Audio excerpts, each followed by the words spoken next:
a prominent Democrat, has broken the record for the longest speech in U.S. Senate history, after speaking for more than 25 hours without a bathroom break. On Monday, Cory Booker of New Jersey stood up at 7 p.m. local time, 12 a.m. UK time, in the Senate, to deliver a marathon speech to protest against the policies of Donald Trump, the U.S. president. On Tuesday night, Mr. Booker, 55, passed the Senate record and vowed to keep going as long as he was physically able. The senator used his protracted address to take aim at the U.S. president, saying the threats to American democracy were grave and urgent. His speech came as Democrats won a battle with Mr. Trump and Elon Musk for a crucial Wisconsin Supreme Court seat, in a vote widely seen as a referendum on the new administration. Susan Crawford defeated Brad Schimel, despite Mr. Musk pouring $25 million, £19.3 million into his campaign, and saying the race would affect the destiny of humanity. The result means liberals will keep their 4-3 majority on Wisconsin's state Supreme Court, which will hear significant cases on abortion and bargaining rights.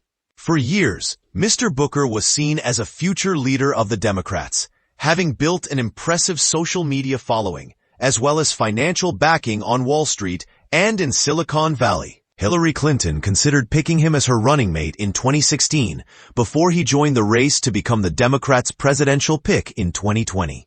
Mr. Booker centered his campaign around his upbringing in a low-income Black and brown community, and highlighted reforms he had made to schools and policing as the mayor of Newark. During his first run for the presidency, he dated the U.S. actress Rosario Dawson, known for her roles in Star Wars, Men in Black 2, and Marvel's Daredevil. They split in 2022, with a source telling People that the couple remained close friends. He was eventually forced to end his campaign early after lackluster fundraising efforts and poor polling. U.S. media eulogized his political career, with The Week writing an article soon after headlined "The Enigma of Cory Booker," asking, "He seemed like a perfect candidate for 2020. So why did his presidential campaign fail?" But Mr. Booker's 25-hour speech may be the strongest indication yet that he plans to take another crack at the presidency in 2028. The New Jersey senator regularly referred to a moral moment, criticized Elon Musk's growing political role, and inverted John F. Kennedy's famous phrase with the statement, "Ask not what your country can do for you, it's what you can do for Donald Trump."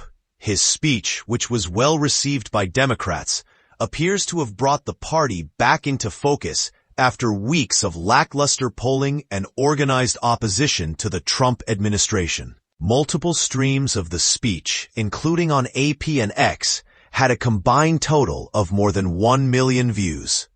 After his speech began, Google searches for Mr. Booker spiked 1,000% to more than 500,000 queries. In Washington, the previous record for longest Senate speech was held by the late South Carolina Senator Strom Thurmond, who spoke for 24 hours and 18 minutes in protest against the Civil Rights Act of 1957. Mr. Booker ended his speech at 8:05 p.m. on Tuesday, nearly an hour after overtaking Thurmond's record. He finished by quoting John Lewis, the civil rights hero and former congressman for Georgia. He said for us to go out and cause some good trouble, necessary trouble, to redeem the soul of our nation. I want you to redeem the dream. Let's be bold in America. As Mr. Booker passed the record, cheers broke out in the Senate chamber. Chuck Schumer, the Senate Minority Leader, paused Mr. Booker to ask, "Do you know you have broken the record?" "I know now," Booker responded, dabbing his eyes with a tissue before continuing. He then addressed Thurmond directly. "To hate him is wrong, and maybe my ego got too caught up that if I stood here, maybe, just maybe, I could break this record of the man who tried to stop the rights upon which I stand," Mr. Booker said. "I'm not here, though, because of his speech. I'm here despite his speech. I'm here because as powerful as he was, the people were more powerful." In a bizarre development, It emerged while he was speaking that one of his staffers was arrested for carrying an unauthorized pistol on the grounds of the U.S. Capitol. Kevin Batts, a special assistant to Mr. Booker, was arrested for not having a firearm license. In a statement, the U.S. Capitol said that Mr. Batts was led around security at the U.S. Capitol by a member of Congress. They did not identify who.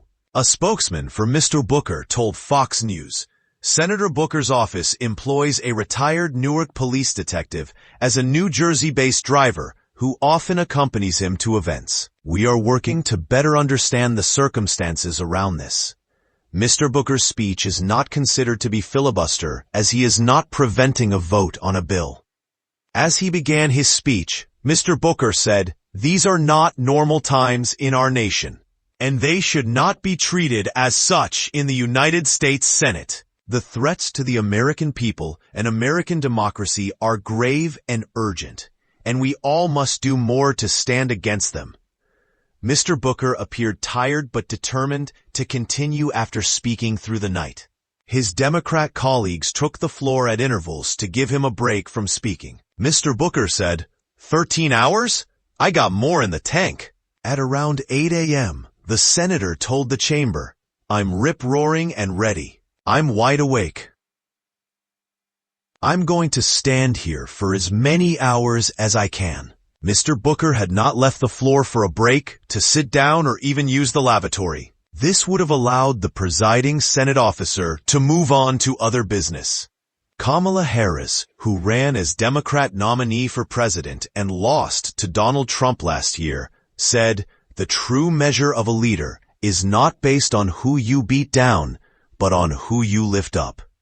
For over 24 hours, my friend Cory Booker stood on the floor of the Senate and lifted up the voices of the American people harmed by the current administration.